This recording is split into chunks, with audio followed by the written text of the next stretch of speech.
everyone, this is Caroline Verghese and I'm back with a new video. आज हम कुछ नए वर्ड्स सीखेंगे जो हमारे इंग्लिश के न्यूज़पेपर से लिए गए हैं. So first thing about these words, ये बहुत ही कॉमन मीनिंग्स हैं इनके. कुछ अच्छे वर्ड्स हैं इंग्लिश के जिनके मीनिंग बहुत कॉमन है. ऐसे वर्ड्स हैं जो आप कभी भी अपने आंसर्स लिखते हो, कभी भी आप इंटरव्यू में बैठे हो, कभी भी आप किसी से भी इंग्लिश में बात कर रहे हो, तो ये वर्ड्स आप कहीं ना कहीं यूज करोगे. ये इतने ही कॉमन वर्ड्स हैं. First thing. सेकेंडली, आपको ये सीखने के लिए जैसा मैं हर बार बोलती हूँ, आप एक कॉपी में या एक डायरी में इनको नोट डाउन करो और उसके बाद इनके सिनोनिम्स और एंटोनिम्स लिखो जैसे मैं लिखती हूँ. एंड फिर आप रोज कोई 5 वर्ड्स के वीडियोस सेंटेंसेस बनाइए ताकि आप फेमिलियर हो जाएं कि आपको इन वर्ड्स को कैसे यूज करना है. ये क्लासेस कुछ हमारी 15-20 क्लासेस हो चुकी हैं. हर क्लास में हम कम से कम 5 वर्ड्स सिखाते हैं, तो काफ़ी सारे वर्ड्स हो गए हैं जो आपको जिनके मतलब पता है, जिनके सिनोनिम्स पता है, एंटोनिम्स पता है. लेकिन जब तक आप इन वर्ड्स को यूज़ नहीं करोगे, आपको ध्यान में नहीं आएगा कि आपको कैसे इनको यूज़ करना है, फर्स्ट ऑफ ऑल. सेकेंडली, अगर क्वेश्चन पेपर में अनसीन पैसेजेस में या किसी भी तरीके से फॉर्मेट में ये वर्ड्स अगर यूज़ होते हैं तो आपको टाइम लग जाएगा समझने में कि इस वर्ड का मतलब क्या है. थर्ड, जब तक आप नहीं बोलोगे तब तक ये फ्लुएंटली आपको अपने कॉन्वर्जेशन में यूज करना इज नेक्स्ट टू इम्पॉसिबल. बहुत ही मुश्किल होगा ये आपके लिए कि आप किसी इंटरव्यू में बैठे हो और ये सारे वर्ड्स जो आप सीख रहे हो या आपको तब बिल्कुल आप फ्लुएंटली ऐसे बोलने लग जाओ. ये नहीं होगा. आपको इसके लिए कॉन्वर्जेशंस करनी पड़ेंगी. आपको इसके लिए इन वर्ड्स को इससे पहले यूज करना पड़ेगा. एक बार नहीं, 2 बार नहीं, कई बार करना पड़ेगा जब तक आपका दिमाग उस चीज को लेके सेट ना हो जाए कि हाँ इस पर्टिकुलर वर्ड को हम ऐसे यूज करते हैं और इस पर्टिकुलर वर्ड का ये मतलब है. ऑलराइट, सो आज हम स्टार्ट करते हैं हमारी क्लासेस. आज का जो फर्स्ट वर्ड है वो है परसीव्ड.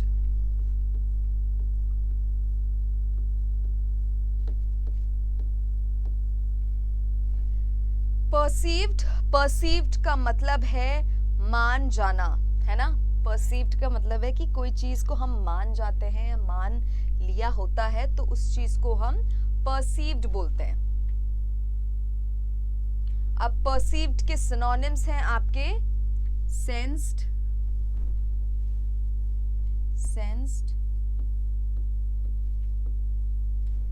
Noticed,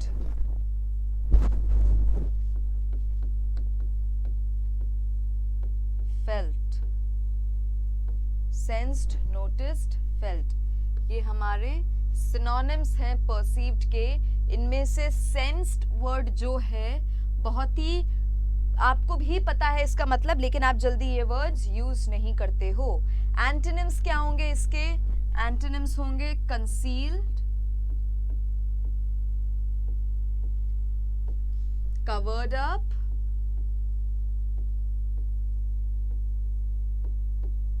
lost.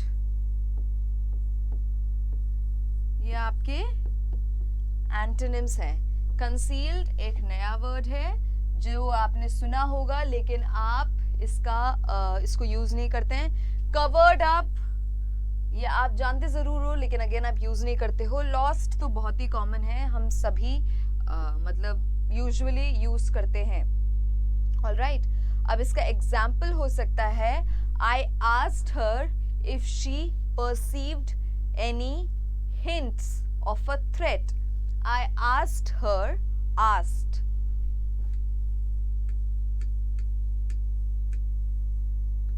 इसको प्रोनाउंस कैसे करते हैं? asked, है ना. I asked her whether she perceived any hint. Hint का मतलब क्लू या कोई ऐसे science. Hint of a threat.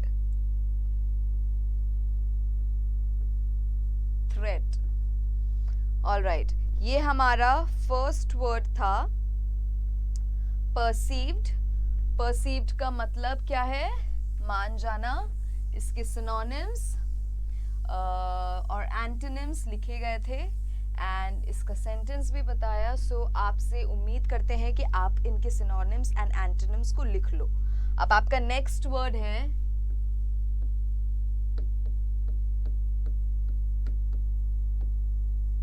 Gripping. Gripping का मतलब है मनोरंजक. ग्रिपिंग का मतलब है कुछ ऐसा जो आपको फोर्स करे. आपको फोर्स करे इन द सेंस कि कोई और नहीं कर रहा, कोई ऐसी चीज जो आपको फोर्स करे कि आप उसी की तरफ को देखो, आप उस पर कंसंट्रेट करो, वो आपका अटेंशन जब सीख कर रहा हो तो उसको हम बोलते हैं ग्रिपिंग. ग्रिपिंग का मतलब है मनोरंजक. अब इसका सिनोनिम्स क्या होंगे? सिनोनिम्स हैं absorbing, engrossing.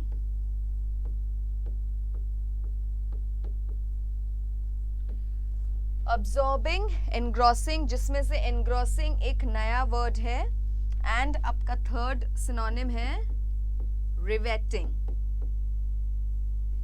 riveting, ये आपके सिनोनिम्स हैं, राइट? हाँ, इसमें से absorbing is common, engrossing एक नया वर्ड है and riveting again is a new word, है ना? engrossing and riveting are new words. अब इसका एंटोनिम्स क्या होंगे?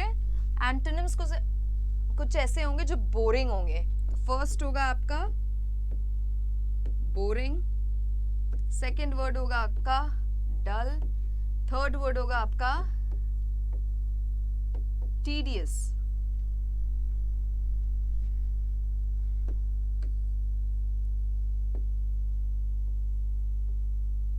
टीडियस ये आपके एंटोनिम्स हैं. Alright, boring, dull and tedious, जिसमें से boring and dull are common. Tedious again is a new word, है ना? So absorbing, engrossing, riveting, boring, dull and tedious. अब इसका एग्जाम्पल हो सकता है the movie is a gripping thriller. The movie is a gripping thriller. Okay, आपका next जो होगा वर्ड वो है डिसबैंडेड. क्या वर्ड है? डिसबैंडेड.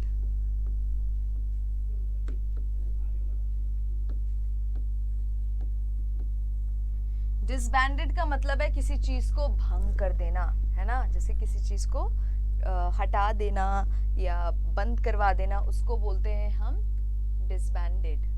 सो डिसबैंडेड का मतलब है किसी चीज को भंग कर देना. इसके सिनोनिम्स क्या होंगे? सिनोनिम्स होंगे डिसॉल्व,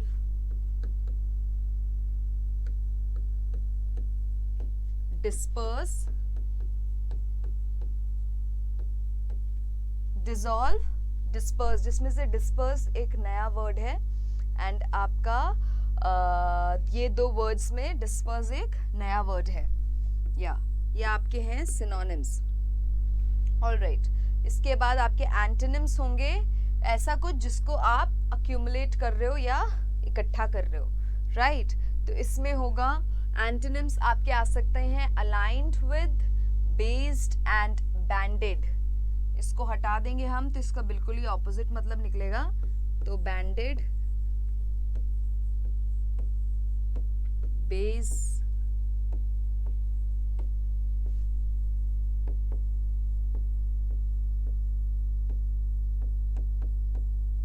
अलाइंड विद, ये आपके एंटोनिम्स हैं, है ना? बैंडेड, बेस्ड, अलाइंड विद, जिसमें बैंडेड न्यू वर्ड है, अलाइंड विद न्यू वर्ड है, बेस्ड यूजुअली हम यूज करते हैं. सो इसके सिनोनिम्स क्या है आपके? Dissolve and dispersed. एंटोनिम्स है आपके banded, based and aligned with. इसका एग्जाम्पल क्या होगा? एग्जाम्पल होगा they decided to disband the club. They decided to disband the club. Okay, अब आपका जो नेक्स्ट वर्ड है वो है decongest.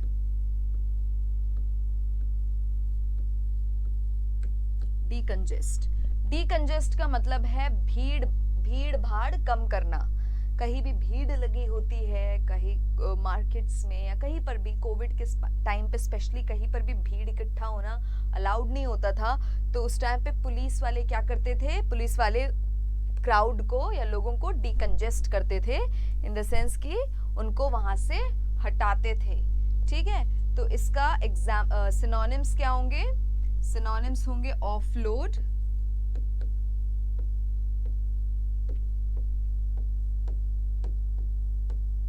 Relieve, relief. Offload, relieve and relief. अब एंटोनिम्स क्या होंगे आपके? एंटोनिम्स होंगे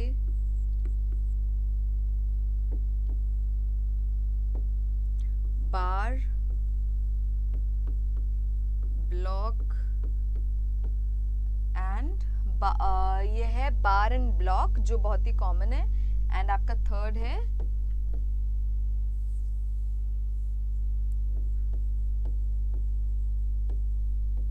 होल्ड बैक, है ना। एंटोनिम्स, इसका ऑपोजिट क्या होगा? इसका ऑपोजिट ऐसा कुछ भी होगा जहाँ पे भीड़ इकट्ठा होने देते हैं। जैसे सर्कस हो गया, सर्कस में खूब भीड़ आती है, या कोई प्रोग्राम चल रहा है, दशहरा के प्रोग्राम्स चल रहे हैं या दिवाली चल रही है, तो उस टाइम पे काफ़ी भीड़ इकट्ठे होती है मार्केट में और ऐसे जगहों के मिठाई की दुकानों में, तो उसको बोलते हैं होल्ड बैक करना एंड ब्लॉक या बार करना। ओके, तो आपका इसका एग्जाम्पल क्या होगा? एग्जाम्पल होगा जैसे मैंने आपको समझाया वही हम एग्जाम्पल ले लेते हैं। The police officers were decongesting the crowd. The police officers were decongesting the crowd. अब आपका जो नेक्स्ट वर्ड है वो है इनअंडेटिंग। ओके, इनअंडेटिंग। इनअंडेटिंग का मतलब है कहीं पर बाढ़ आ जाना। बाढ़ आ जाने का मतलब ये नहीं, कुछ भी चीज जब भर जाती है तो उसको हम इनअंडेटिंग बोलते हैं। जैसे पानी भर जाता है, बाढ़ आ गई है तो इट इज इनअंडेटेड विद वाटर। कहीं किसी ऑफिस में, किसी के कैबिन में ढेर सारे फाइल्स, ढेर सारे पेपर्स रखे हैं, ढेर सारा काम पड़ा है, तो इनअंडेटेड विद वर्क और इनअंडेटेड विद पेपर्स, ऐसे वर्ड्स यूज करते हैं। मतलब भर जाता है किसी चीज से तो उसको हम इनअंडेटिंग बोलते हैं। ठीक है, अब इसके सिनोनिम्स क्या होंगे? सिनोनिम्स हैं फ्लड। रिमेंबर, फ्लड सिर्फ पानी के बेसिस पे यूज नहीं किया जाता। I am flooded with work, मतलब मेरे पास काम का बहुत बड़ा मतलब बहुत सारा काम है, अब काम का बाढ़ आया हुआ है, ऐसे करके यूज करते हैं ना। तो उसको हम फ्लड को जो है सिर्फ पानी से रिलेट नहीं करते हैं, पानी के अलावा भी हम फ्लड वर्ड यूज करते हैं। अगला आपका वर्ड है एनगल्फ।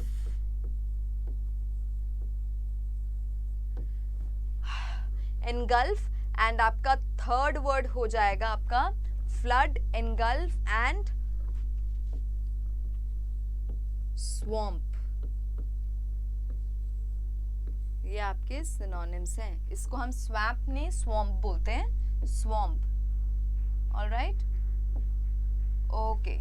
सो इनअंडेटिंग के सिनोनिम्स हैं आपके फ्लड, एनगल्फ एंड स्वैम्प। अब आपके एंटोनिम्स क्या होंगे? एंटोनिम्स होंगे आपके ऐसे कुछ जहां पे कोई सामान इकट्ठा ना हो। ओके, सो डिस्पर्सिंग, डिस्पर्स जो हमने पहले भी वर्ड यूज किया, ड्राई, है ना, disperse, dry and dribble. Disperse, dry and dribble, ये आपके एंटोनिम्स हैं जिसमें से डिस्पर्स एंड ड्रिबल। ड्राई तो सबको ही पता है, नए वर्ड्स हैं। एंड इसका एग्जाम्पल क्या होगा? एग्जाम्पल होगा the police officer was inundated with calls. बहुत सारे कॉल्स आ रहे थे, कॉल्स की बाढ़ आ चुकी थी, कॉल्स बंद नहीं हो रहे थे, तब हम बोलते हैं इनंडेटेड विथ कॉल्स। बहुत सारा काम होता है तो विद इनंडेटेड विथ वर्क, है ना। ऐसे अलग अलग जगहों पे हम ऐसे यूज कर सकते हैं। ऑल राइट, सो ये हमारा आज के 5 वर्ड्स थे। अब इन 5 वर्ड्स कौन कौन से हैं? आपको पता है, आपको फिर से इनको आपको अपने कॉपीज में लिखना है। अगर आपने कॉपीज में नहीं लिखा है तो प्लीज इनको लिख लीजिए। ये बहुत ही कॉमन वर्ड्स है, मैंने आपको अलग अलग तरीके बताए कि कहाँ पे आप ऐसे यूज कर सकते हो। एंड अगर आप ये वर्ड सीख गए तो ऑब्वियसली इट्स फॉर श्योर, मतलब पक्की बात है कि आप जिससे भी बात करोगे वो इंसान जरूर ये बात सोचेगा कि हाँ, इनको इंग्लिश आती है एंड इनको अच्छे से इंग्लिश बोलना आता है। ऑलराइट, सो हमारा फर्स्ट वर्ड है perceived, ओके। नेक्स्ट वर्ड है अपना gripping,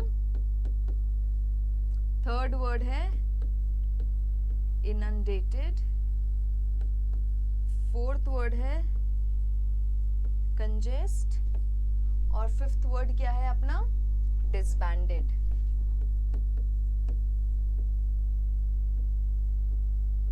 disbanded।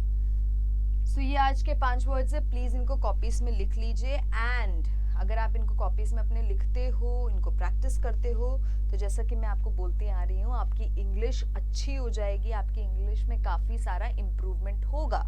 So thank you so much for watching this video. Bye bye.